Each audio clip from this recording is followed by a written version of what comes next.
Қарап отырғанша әңгіме болсын. Өзімнің кім екенімді айта тұрайын.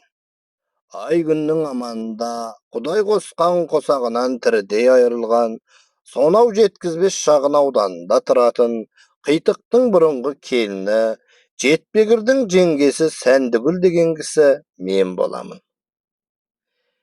Елде күйеуінен айырылған жалғыз сен бе екен, қазір таяқ лақтырсаң сендей бір шүйкебастың төбесіне тақ ете қалады. Мазаламай жайыңа жүрсі дегісі келіп, ішінен жақтырмай отырғандар да бар шығар. Ажырасудың жолы алуан түрлі ғой. Ішіме сыймаған соң сырымды сіздермен бөлісейін деп жатқаным да әшейін. Ажыраспай тұрғанда қарабайым күйеуімді айтам, аяқ астынан сапарға кете қалды. Көптен кездесе алмай жүрген құрбыларыммен бастаңғы жасаудың бір сәті түсті-ау деп құлшына іске кірістім. Бір кеште балаларымды өз бөлмелеріне қамап қойып, құда келетіндей әлек-шәлегім шығып дайындалдым.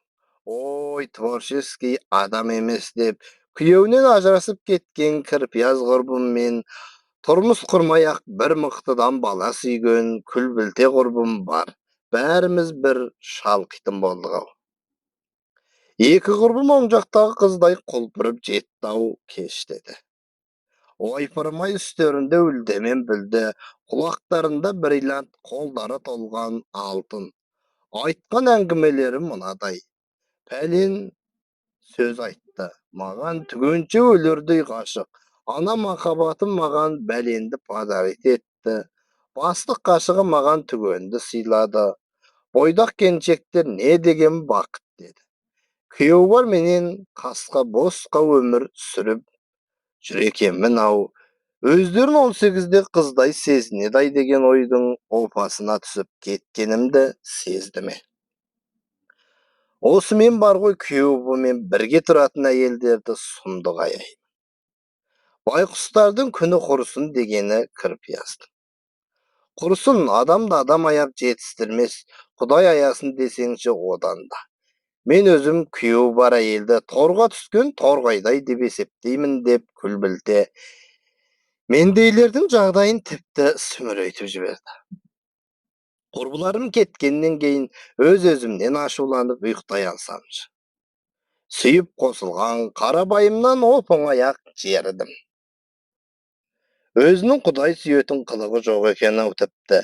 Жігіт кезінде жекіріп сөйлегені, еркек кезіндегі кекіріп сөйлегені, ана бір жылы үйге түнемей қалғаны, шешесіне болысып түнегіні маған зіркілдегені есіме түсіп кеп берсін. Ана, ой, ананы мына, ой, мынаны оятып, 15 жыл отасқан отағасымнан әп сәтте қас жау болып шыға келді.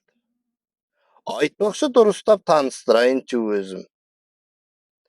Кәдімгі Қарабай, Қарашолақов деген жасы 40-қа кеп қалған жас ақыншы. Сол ғой, өзім арнаған өлеңін оқып берсем мүмкін естеріңізге түсер. Өмірде бақытым сен, Сәндігүлім, тамақтық, ұйқы ерекше, қанды бүгін. Қызметте асханада сен еске алсам, елестер көз алдыма саңғылығың. Шалыңның шалқығанын көтер жаным, өзіңсіз еш көпірден өте алмадым, жарына жыр арнаудан жалығатын, мен емес өмірдегі осал жаным. Осы секілді жүздеген өлеңдердің авторы, қазір сол өлеңдерін қарап отырсам, жүдеген өлеңдер екен ғой. Ақын болып төбеме шырақ жаққаны да шамалы. Қаламақысы кітаптың шыққан ақысына кетеді. Тапқан табысы өзінен артылмайтын, соны да күйеуім бар деп жүрдім-ау мен. Сонысымен қоймай мінезі шаһар. Қонаққа барған жерде өлеңін оқымадым деген біреуді көрсе, жағасына жармаса кетеді.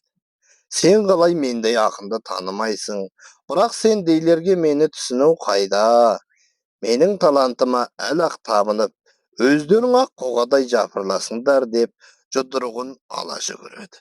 Иә, оны ақын деп мойындағанша, мен де ана дүниеге кетіп тынармын. Содан не керек? Әңгіменің қысқасы бала шағасын сағынып, аңқылдап жеткен қарабайымды қаныма қарайып қарсы алдым. Аңқылдаған байқұсым түкке түсінбей аң-таң. Содан қойшы, Алтай дегенде әрең ажырасып тындым. Енді бір арқа басым кеңіп, ұшқан құстай тәтті өмірдің ұшар биігінен көрінетін шығармын дедім. Жоқ, биікте емес, күйік бұрынғандаймын. Басыма бар пәлені үйіп берген бастаңғыны қарғап сілеймін. Қайдағыны қоздырып жүрген тіліңе теріскен чыққыр кірпияз, сол екі ортада әйел өлген біреуге күйеуге тиіп кетіпті. Қайтқан малда қайыр бар дегендей, қарабайыма қайта қосылсам ба десем, о сұмдық. Күлбілтенің қолына кіріп алыпты. Міне мүйіз де жоқ, киіз де жоқ, құлақтан құралақан қалған тоқал ешкінің кебін киді. Ардақ Қонақбаева, Ақтөбе қаласы. Оқыған Қабілет Бәделхан, Павлодар облысы, Ақсу қаласы.